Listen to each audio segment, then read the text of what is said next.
नमस्कार साथियों, आपके अपने YouTube चैनल महरिया क्लासेस पर आप सभी लोगों का तहे दिल से हार्दिक अभिनंदन है। मैं योगेश महरिया आप सभी के लिए भारतीय संविधान से संबंधित प्रश्नों की श्रृंखला लेकर हाजिर हूँ। चलिए आज हम इस कक्षा के अंतर्गत कुछ प्रश्नों को लेकर हम चर्चा करते हैं। मुख्य रूप से टोटल 20 प्रश्न हैं, लेकिन प्रारंभ में हम 10 प्रश्नों के ऊपर चर्चा करेंगे, फिर हम 10 प्रश्नों पर चर्चा करेंगे। चलिए सबसे पहले हम बात करते हैं राजस्थान पंचायती राज संशोधन अधिनियम 2019 द्वारा राजस्थान पंचायती राज अधिनियम 1994 की किस धारा के प्रावधानों में संशोधन किया गया? धारा 29, धारा 19, धारा 30, धारा 25। तो इसका सही उत्तर होगा साथियों, तो इसका सही उत्तर आपके सामने होगा धारा 19। चलिए आगे हम बात करें धारा 19 का संबंध मैं आपको बता दूं। धारा 19 में पंचायती राज संस्थाओं में चुनाव लड़ने वाले सदस्यों के लिए शैक्षणिक योग्यताओं का प्रावधान किया गया था, जिसे वर्तमान में समाप्त कर दिया गया 2019 के अधिनियम के द्वारा। चलिए आगे हम बात करते हैं नेक्स्ट अगले प्रश्न की ओर। निम्नलिखित में से किस विषय पर विधान पुनः स्थापित करने हेतु राष्ट्रपति की पूर्व मंजूरी या सिफारिश की आवश्यकता नहीं होती? यानी कि संसद में अगर कोई भी विधेयक हम प्रस्तुत करेंगे उससे पहले राष्ट्रपति की अनुमति लिया जाना कंपलसरी नहीं है। ऐसा कौन सा विधायक है, कौन सा विधेयक है साथियों? पहला, नागरिकता के अधिकार से विनियमन से संबंधित विधेयक।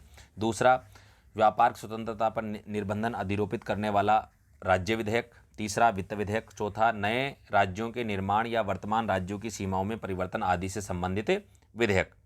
तो आपके सामने इसका सही उत्तर है साथियों, नागरिकता के अधिकार के विनियमन से संबंधित विधेयक के संदर्भ में हम जो है राष्ट्रपति की अनुमति नहीं लेते हैं, बाकी सभी में हम जो है राष्ट्रपति की अनुमति लेते हैं साथियों। तो अगर हम सीधे तौर पे बात करें 42वें का आपका जो है एक सही हो जाएगा साथियों। चलिए आगे अपन बात करते हैं नेक्स्ट अगले प्रश्न की ओर साथियों। अगर हम बात करें भारत के मुख्य न्यायमूर्ति उच्चतम न्यायालय को दिल्ली के अलावा अन्य स्थान पर अधिविष्ट करना चाहते हैं, इसके लिए जरूरी है राष्ट्रपति का अनुमोदन, राष्ट्रपति की सहमति, राष्ट्रपति का आशय, राष्ट्रपति की अनुमति। साथियों ये कार्य राष्ट्रपति के अनुमोदन से संपन्न होगा, इसमें अनुमोदन शब्द आएगा। इसके ऊपर साथियों मैं आपके लिए एक विशेष वीडियो लेकर आऊँगा जिसमें मैं बात करूँगा आपसे कि किस के अंदर राष्ट्रपति की सहमति चाहिए, किसके अंदर राष्ट्रपति का अनुमोदन चाहिए, कौन सा राष्ट्रपति का अधिकार होगा, कौन सा राष्ट्रपति की शक्ति होगी। इस प्रकार के प्रश्न आपके आते हैं तो मैं इसके ऊपर एक कक्षा लेकर आऊँगा, आप जरूर देखिएगा, आपके लिए एग्जाम के दृष्टिकोण से बहुत ही फायदेमंद होगी साथियों। चलिए आगे हम बात करते हैं अगले प्रश्न के संदर्भ में। नेक्स्ट हमारा जो है अगला प्रश्न है, निम्नांकित में से कौन राजस्थान की राज्यसभा में सबसे ज़्यादा अवधि के लिए प्रतिनिधित्व करने वाली महिला सांसद हैं? उसी खान, शारदा भार्गव, लक्ष्मी कुमारी चुंडावत, शांति पहाड़िया। तो साथियों यहाँ पर जो सही आपका उत्तर होगा वह है शारदा भार्गव। तो साथियों इसके ऊपर भी मैं आपके लिए एक राजस्थान में महिला सांसदों और एमएलए के रूप में जो महिला सांसद हैं, महिलाओं के ऊपर राजस्थान की राज व्यवस्था या पंचायती राज व्यवस्था के संदर्भ में महत्वपूर्ण जो तथ्य हैं उनके ऊपर एक वीडियो लेकर आऊँगा, वो भी आपके लिए काफ़ी महत्वपूर्ण साबित होगी, जरूर देखिएगा। चलिए आगे हम बात करें निम्नांकित में से किसने राज्यसभा के सदस्य रहते हुए प्रधानमंत्री के रूप में शपथ ली? देखिए साथियों इसमें पहला ऑप्शन श्रीमती इंदिरा गांधी, एचडी देवगौड़ा, इंद्र कुमार गुजराल, मनमोहन सिंह। तो कौन राज्यसभा का सदस्य रहते हुए प्रधानमंत्री के रूप में शपथ ली थी? आपके सामने श्रीमती इंदिरा गांधी, इंद्र कुमार गुजराल और मनमोहन सिंह ने पद पर रहते हुए राज्यसभा में सदस्य रहते हुए शपथ ली थी साथियों। तो इसके सब मतलब है पहला, तीसरा और चौथा, यानी कि दूसरा आपका सही होगा साथियों। चलिए अगले प्रश्न की ओर बढ़ते हैं साथियों। अगला प्रश्न है मंडल आयोग द्वारा राष्ट्रपति को अपनी रिपोर्ट कब प्रस्तुत की गई? तो सीधे तौर पर हम देखें 30 नवंबर 1990, 20 नवंबर 1989, 20 दिसंबर 1978 और 31 दिसंबर 1980। तो आपके सामने सीधे तौर पे इसका सही उत्तर होगा साथियों, 31 दिसंबर 1980 को मंडल आयोग ने राष्ट्रपति को अपनी रिपोर्ट सौंपी थी साथियों। चलिए नेक्स्ट अपना प्रश्न है, निम्नांकित में से कौन सी राष्ट्रपति के पद के लिए शर्तें हैं? पहला, वह भारत का नागरिक हो। दूसरा, वह 35 वर्ष की आयु पूर्ण कर चुका हो। तीसरा, वह अन्य कोई लाभ का पद धारण नहीं करेगा। चौथा, वह बिना किराया दिए अपने शासकीय निवासों के उपयोग का हकदार होगा।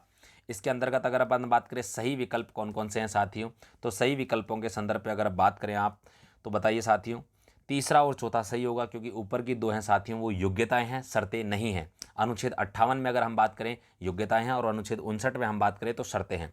तो इसके अनुसार हम बात करें अपना जो है तीसरा और चौथा सही हो जाएगा साथियों। चलिए आगे अपन बात करें। इसके अलावा अगला प्रश्न है, निम्नांकित में से कौन राजस्थान में मंत्रिपरिषद की बैठक का स्थान और समय निर्दिष्ट करता है? मुख्य सचेतक, मुख्यमंत्री, संसदीय कार्य मंत्री, राज्यपाल। तो साथियों यह कार्य आपके द्वारा चीफ मिनिस्टर के द्वारा संपन्न किया जाता है।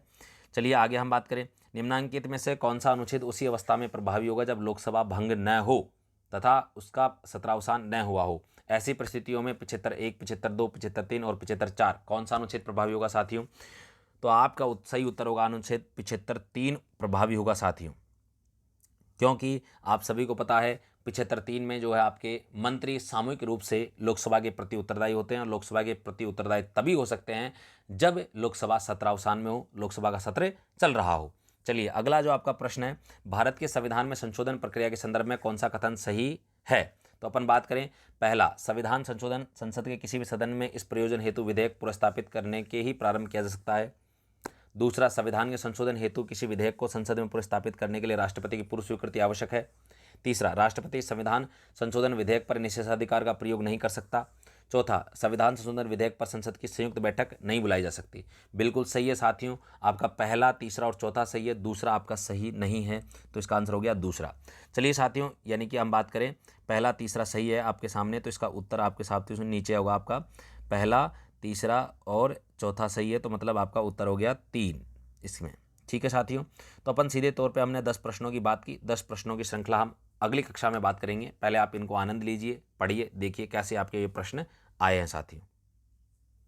इसी के साथ मैं आप सभी से विदा लेता हूं एक बार, लेकिन मैं आप सभी से निवेदन करना चाहूँगा कि प्रश्नों की जो श्रृंखला निरंतर जारी रहे, इसके लिए आप हमारे यूट्यूब चैनल को आज ही सब्सक्राइब कर लें, साथ ही में बेल आइकन को ऑल पे प्रेस करें और अधिक से अधिक अपने दोस्तों के साथ हमारे इस कंटेंट को शेयर जरूर करें साथियों। और आप अपना मूल्यांकन देखें कि वर्तमान में प्रश्नों का स्तर किस प्रकार का आपके आ रहा है, उसी के अनुरूप अपनी तैयारी को आप अपडेट रखें और साथ ही में जल्द से जल्द सफल हो, हमारी यही कामना है। चलिए इसी के साथ हम आप सभी से विदा लेते हैं। जय हिंद, जय भारत।